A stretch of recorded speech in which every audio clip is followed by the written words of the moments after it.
الرحمن الرحیم۔ ہزاروں درود ہوں نبی کریم صلی اللہ علیہ وآلہ وسلم پہ۔ ناظرین و سامعین، آج کی اس ویڈیو میں ہم حضور پاک صلی اللہ علیہ وآلہ وسلم اور صحابہ کرام کی زندگیوں سے دکھ تکلیف یعنی رنج و غم کے وقت کے حالات بیان کرنے کی کوشش کریں گے کہ وہ کس طرح ان صدموں کا مقابلہ کرتے تھے۔ حضرت ابو موسیٰ اشعری کہتے ہیں کہ نبی کریم صلی اللہ علیہ وآلہ وسلم نے ارشاد فرمایا، جب کسی بندے کا کوئی بچہ مرتا ہے یعنی فوت ہو جاتا ہے تو خدا اپنے فرشتوں سے پوچھتا ہے، کیا تم نے میرے بندے کے بچے کی جان قبض کر لی؟ وہ کہتے ہیں ہاں۔ پھر ان سے پوچھتا ہے، تم نے اس کے جگر کے ٹکڑے کی جان نکال لی؟ وہ کہتے ہیں ہاں۔ پھر ان سے پوچھتا ہے، تو میرے بندے نے کیا کہا؟ وہ کہتے ہیں کہ اس مصیبت میں اس نے تیری حمد کی اور انا للہ و انا الیہ راجعون پڑھا۔ تو خدا ان سے فرماتا ہے، میرے بندے کے لیے جنت میں ایک گھر تعمیر کر دو اور اس کا نام بیت الحمد یعنی شکر کا گھر رکھو۔ یہ حدیث پاک ترمذی شریف میں موجود ہے۔ کسی تکلیف اور حادثے پر اظہار غم ایک فطری امر ہے، البتہ اس بات کا پورا خیال رکھیے کہ غم کی شدت میں بھی زبان سے کوئی ناحق بات یا کلمہ نہ نکلے۔ نبی کریم صلی اللہ علیہ وآلہ وسلم کے صاحبزادے حضرت ابراہیم نبی کی گود میں تھے اور جان کنی کا عالم تھا۔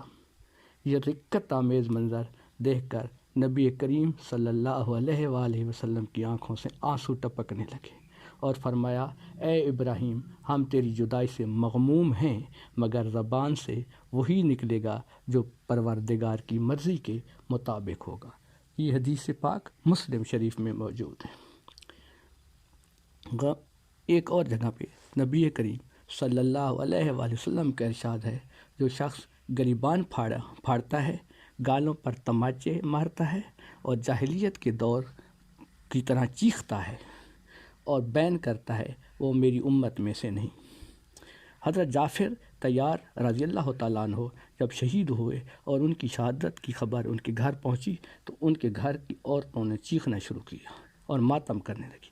نبی کریم صلی اللہ علیہ وسلم نے کہلا بھیجا کہ ماتم نہ کیا جائے، مگر وہ باز نہ آئیں تو آپ نے دوبارہ منع فرمایا۔ پھر بھی وہ نہ مانی تو آپ نے حکم دیا کہ ان کے منہ میں خاک بھر دو۔ یہ حدیث پاک بخاری شریف میں موجود ہے۔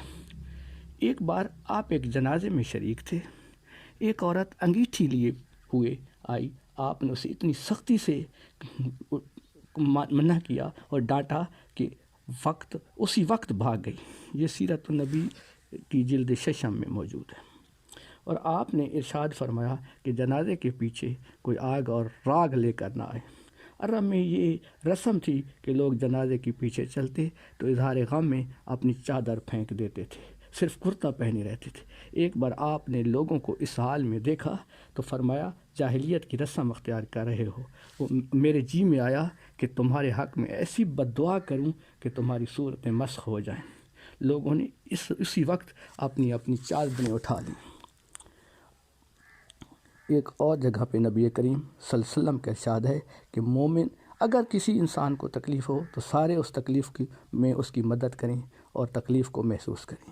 مومن، حضور پاک صلی اللہ علیہ وسلم نے فرمایا کہ مومن کو جسمانی اذیت یا بیماری یا کسی وجہ سے بھی کوئی دکھ پہنچتا ہے تو خدا تعالیٰ اس کے سبب سے اس کی گناہوں کو معاف فرما دیتا ہے۔ اس طرح اس کے گناہ جھاڑ دیتا ہے جیسے درخت اپنے پتوں کو جھاڑتا ہے۔ بخاری اور مسلم دونوں میں یہ حدیث پاک موجود ہے۔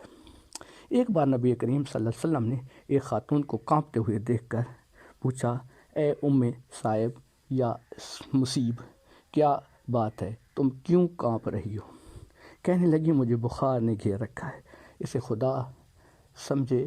نبی کریم صلی اللہ علیہ وسلم نے ہدایت فرمائی کہ نہیں، بخار کو برا مت کہو، اس لیے کہ بخار اس طرح اولاد آدم کے گناہوں سے پاک کرتا ہے جس طرح آگ لوہے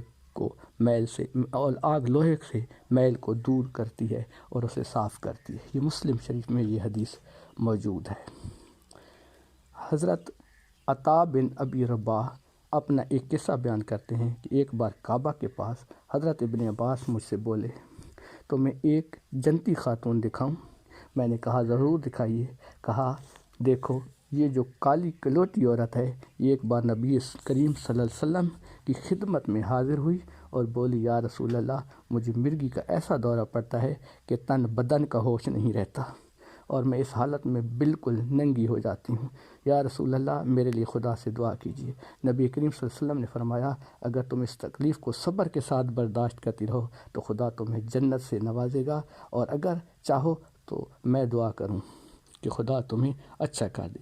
یہ سن کر وہ خاتون بولی یا رسول اللہ میں اس تکلیف کو صبر کے ساتھ برداشت کرتی رہوں گی، البتہ یہ دعا فرما دیجئے کہ میں اس حالت میں ننگی ہوں تو ننگی نہ ہو جاؤں۔ تو نبی کریم صلی اللہ علیہ وسلم نے اس کے لیے دعا فرمائی۔ حضرت عطا کہتے ہیں کہ میں نے اس دراز قد خاتون ام ظفر کو کعبہ کی سیڑھیوں پر دیکھا تھا۔ ناظرین و سامعین اگر آپ کو ہماری یہ ویڈیو پسند آئی ہے تو ہماری حوصلہ افزائی فرمائیے گا، ہم آپ کے لیے اسی طرح کی اچھی ویڈیو مزید تیار کرتے رہیں گے۔ وآخر دعوانا ان الحمدللہ رب العالمین۔